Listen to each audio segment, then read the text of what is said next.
always thought the hardest part of growing old would be the aches in my knees, or the way my hands sometimes trembled when I tried to thread a needle. I never imagined it would be the silence at the dinner table, the way my own family looked through me as if I were a ghost haunting the house I built. But that's how it started, the slow, creeping invisibility that comes with age, the way your voice gets softer and your presence somehow becomes a burden. I used to be the center of every family gathering, the one who baked the pies and told the stories, the one who remembered everyone's favorite color, and never forgot a birthday. Now I was just the old woman in the corner, the one people spoke over, the one who was always in the way. It was a Sunday afternoon when it happened.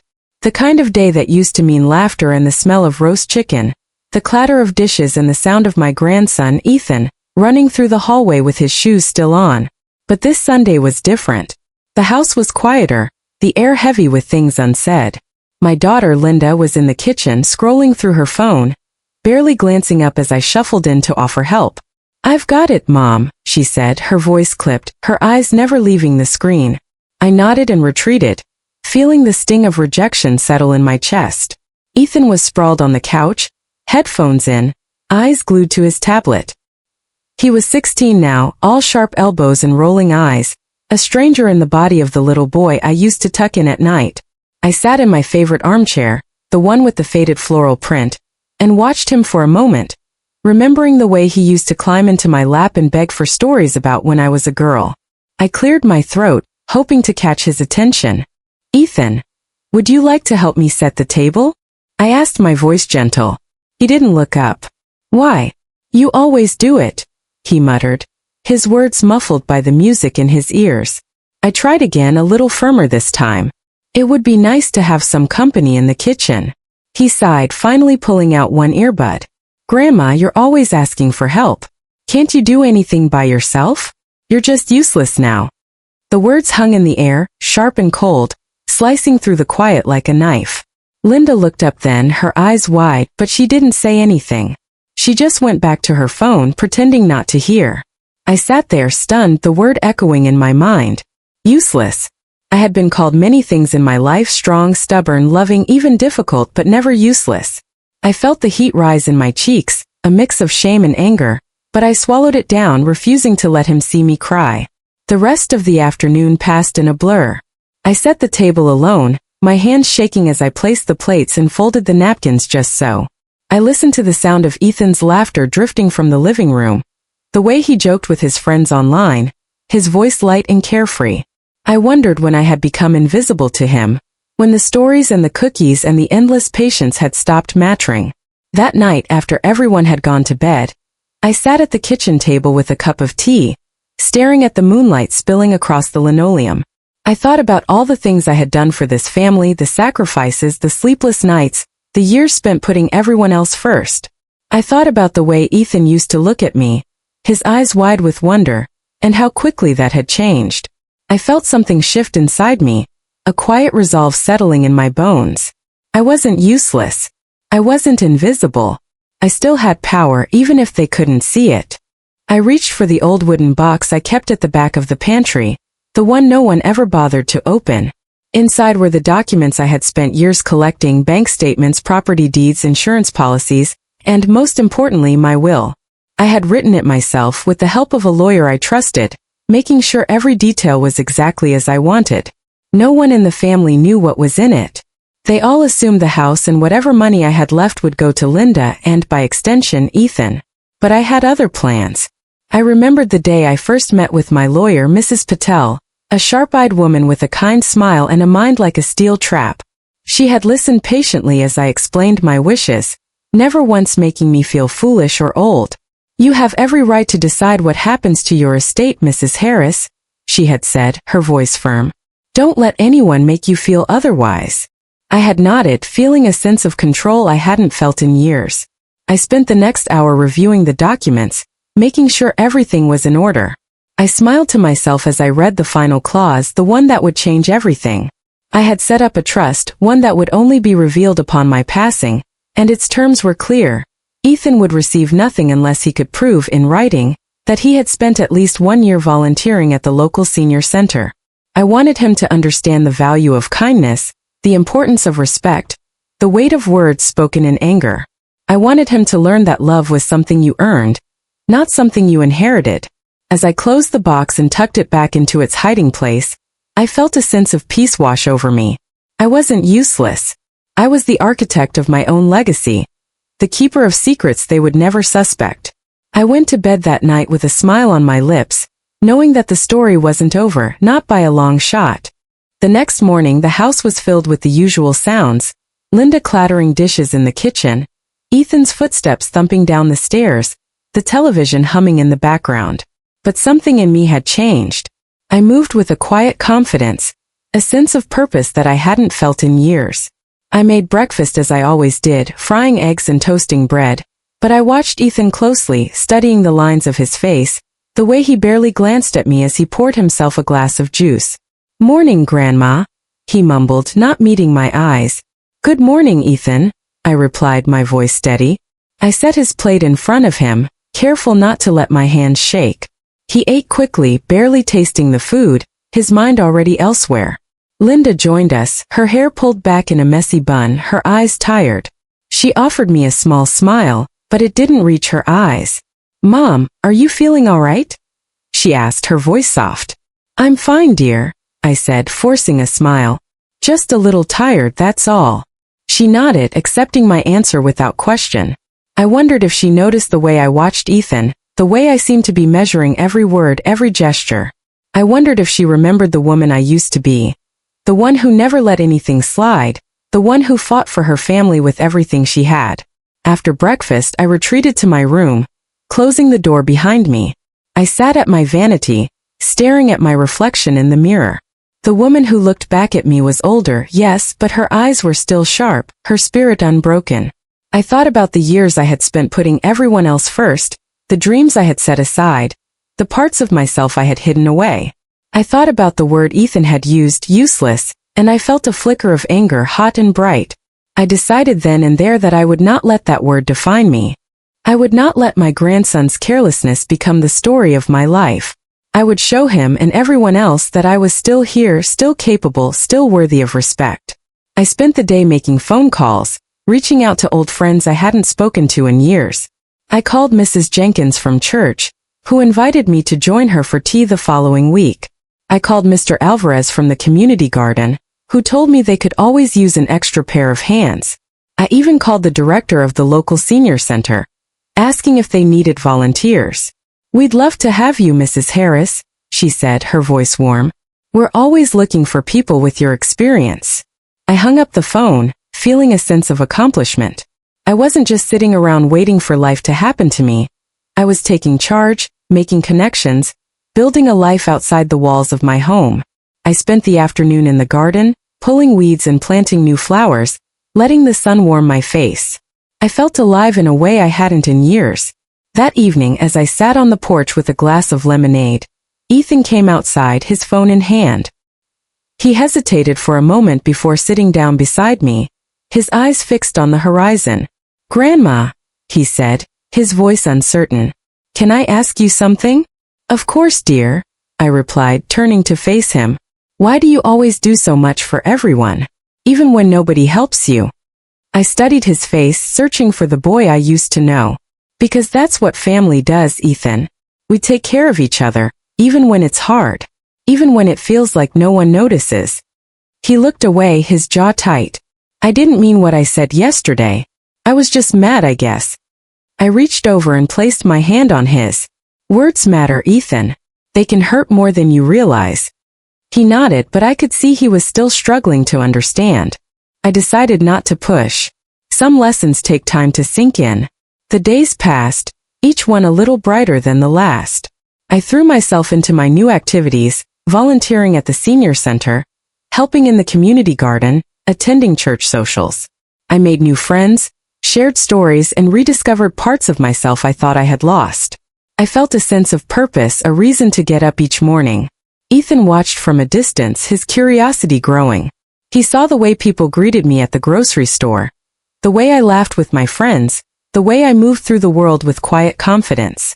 He started asking questions, small at first, about my childhood, about the garden, about the people I spent time with. I answered patiently, grateful for the chance to reconnect. One afternoon as we worked side by side in the garden, Ethan turned to me, his eyes serious. "Grandma, do you ever wish things were different? That you were younger or that you could do more?" I smiled, wiping the dirt from my hands. "I used to, but not anymore. I've learned that every stage of life has its own gifts. I may not be as strong as I once was, but I'm wiser. I know what matters now."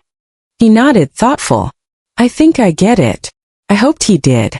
I hoped he was starting to see me not as a burden, but as a person with a story, with value, with something left to give.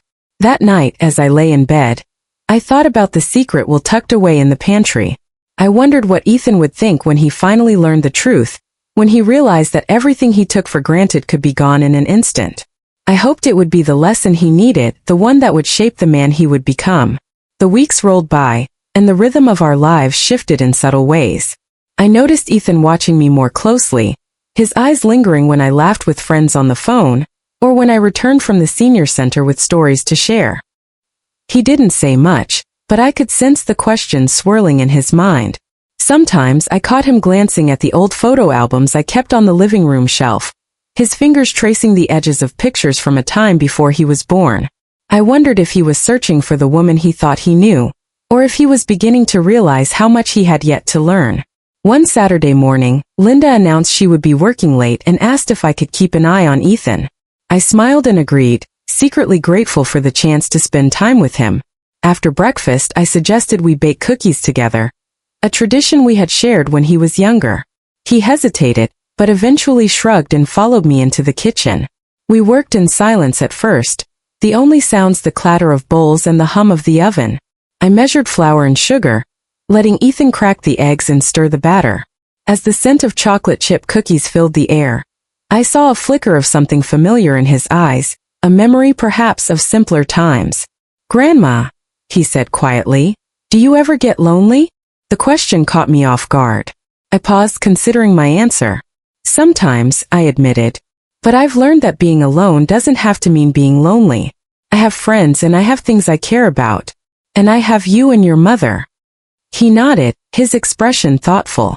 "I guess I never really thought about it. I don't know.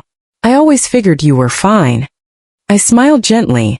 "We all have our struggles, Ethan. Even grandma's." He looked down at his hands, fidgeting with a spoon. "I'm sorry for what I said. I didn't mean it." I reached over and squeezed his hand. "I know, sweetheart. But it's important to remember that words can leave scars, even when we don't mean them to." He nodded, and for the first time in a long while, I saw a glimmer of understanding in his eyes. That afternoon we sat on the porch, sharing cookies and stories. I told him about my childhood, about the summers the first spent on my grandparents' farm, about the time I snuck out to see a movie with my best friend and got caught by my father. He laughed at the right moments, his eyes wide with surprise at the idea of his grandmother as a mischievous girl. As the sun dipped low in the sky, Ethan grew quiet. "Grandma, do you ever wish you could go back? To when you were young?" I shook my head. "No, I don't. I've lived a good life, Ethan. I've made mistakes, but I've also learned a lot. I wouldn't trade that for anything." He seemed to consider this, his gaze distant. "I think I'm scared of getting old. Of not mattering." I placed a gentle hand on his shoulder. "You'll always matter, Ethan. But it's up to you to decide what kind of person you want to be. Kindness, respect, and love, those are the things that last." He nodded, and I hoped my words would take root in his heart. Later that evening, after Linda returned home, I retreated to my room and pulled out my journal. I wrote about the day, about the small steps Ethan was taking toward understanding, about the hope I felt blooming in my chest. I thought about the will, about the trust one had set up, and wondered if I was doing the right thing. Was it fair to test him this way? To tie his inheritance to an act of service? I wrestled with the question, but in the end I knew it was the only way to teach him the lesson he needed most. The next morning, I woke to the sound of rain tapping against the window. I made my way to the kitchen, where I found Ethan already awake, staring out at the gray sky. He turned as I entered, his expression serious. "Grandma, can I ask you something?" "Of course, dear. Do you think people can really change? Like, if they mess up, can they make it right?" I smiled, my heart swelling with pride. I believe anyone can change, Ethan. But it takes effort and it takes time. The most important thing is to try. He nodded, and I saw a determination in his eyes that hadn't been there before. Over the next few weeks, Ethan began to change in small but significant ways. He started helping around the house without being asked, offering to set the table or take out the trash. He spent less time on his phone and more time talking with me, asking questions about my life, my dreams, my regrets. He even joined me at the senior center one afternoon, volunteering to help serve lunch to the residents. I watched as he listened to their stories, his eyes wide with wonder, his laughter ringing out as he joked with Mr. Thompson, the center's resident prankster. Linda noticed the change too. One evening as we sat together in the living room, she turned to me, her eyes shining with gratitude. "Thank you, Mom," she whispered. "I don't know what you did, but he's different. He's better." I smiled, keeping my secret close. Sometimes, all it takes is a little patience and a lot of love. As the days grew longer and the air warmed with the promise of summer, I felt a sense of peace settle over our home. I knew the journey wasn't over, that there would be more challenges ahead, but for the first time in a long while, I felt hopeful. I wasn't useless. I was the heart of this family, the keeper of its stories, the architect of its future. Summer arrived in a rush of green leaves and golden sunlight, and with it came a new energy in our home. The garden flourished under my care, tomatoes ripening on the vine and sunflowers stretching tall against the fence. Ethan spent more time outside, sometimes helping me weed or water, sometimes just sitting nearby, lost in thought. I could see the changes in him, subtle but steady like the slow growth of a tree.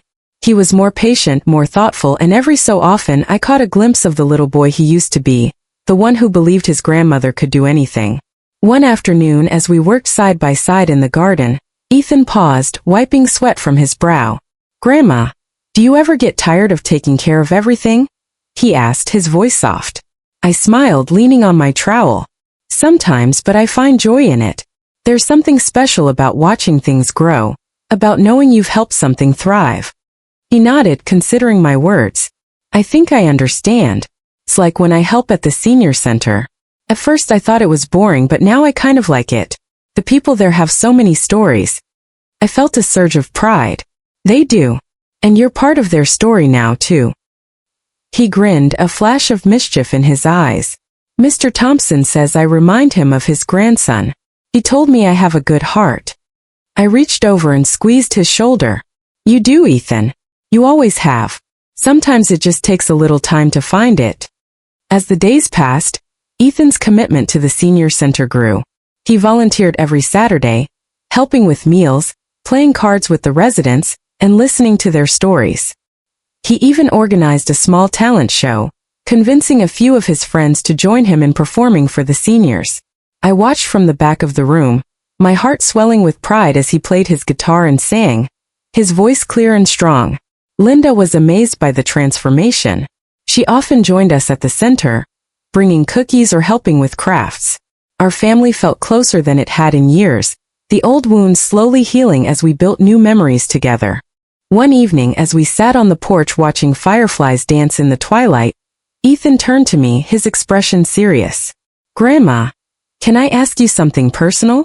"Of course, dear. You can ask me anything." He hesitated, searching for the right words. "Why did you set up your will the way you did?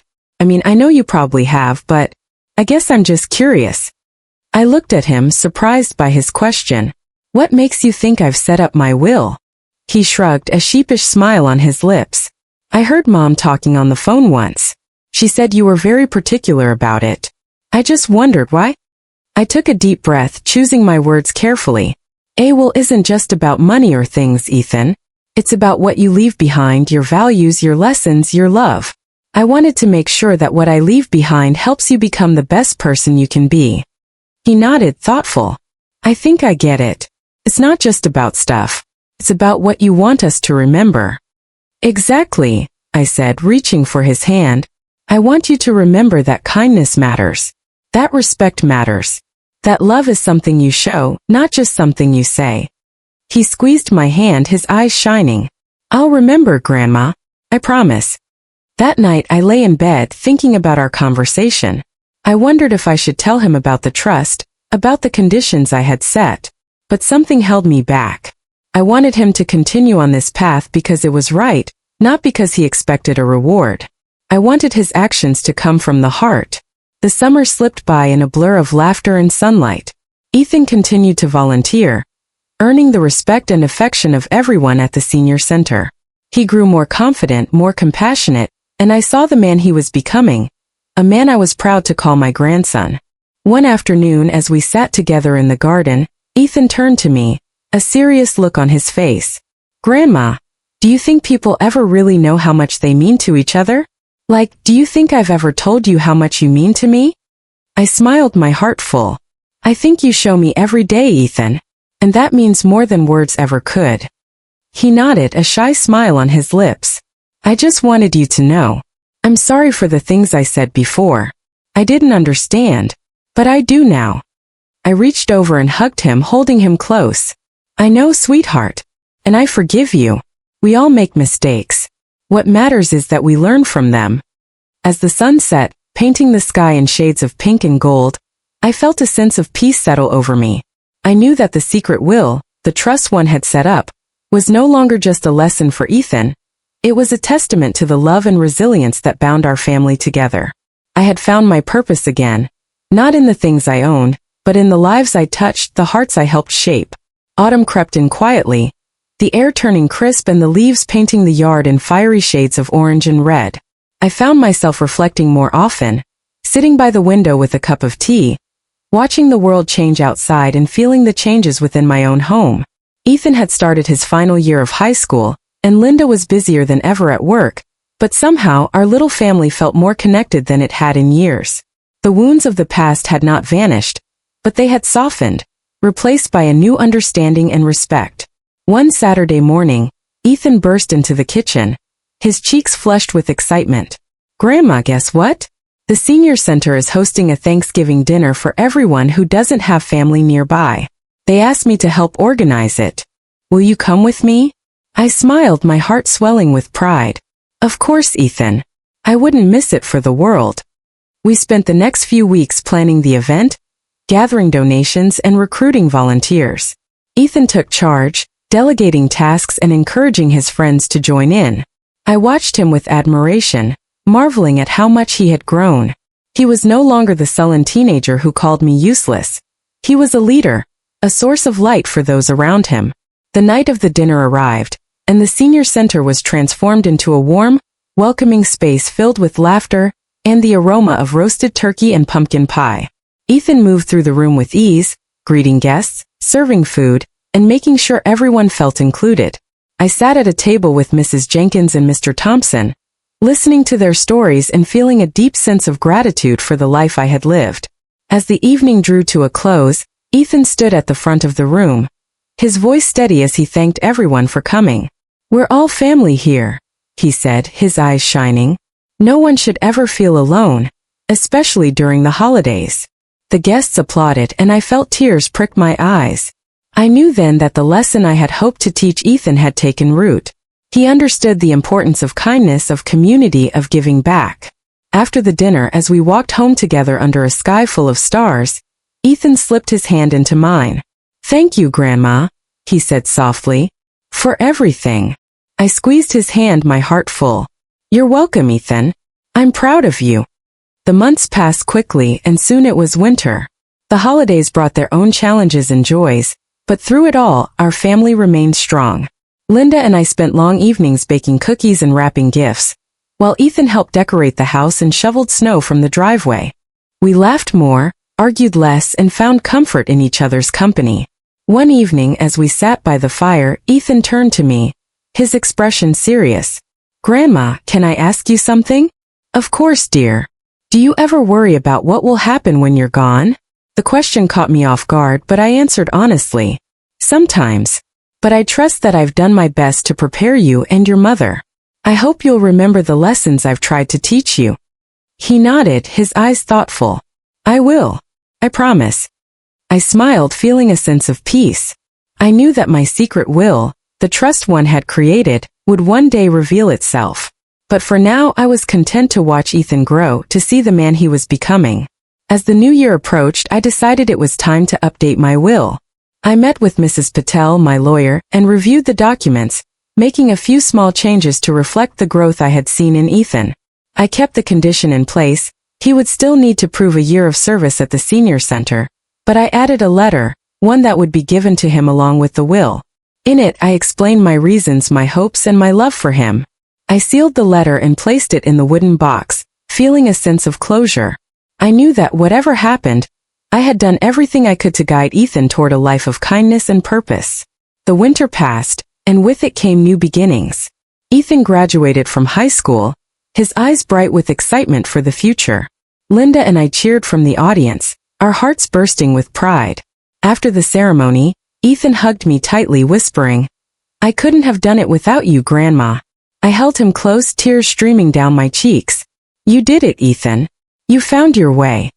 As we celebrated together, I realized that the greatest legacy I could leave was not money or possessions, but the love and lessons I had shared.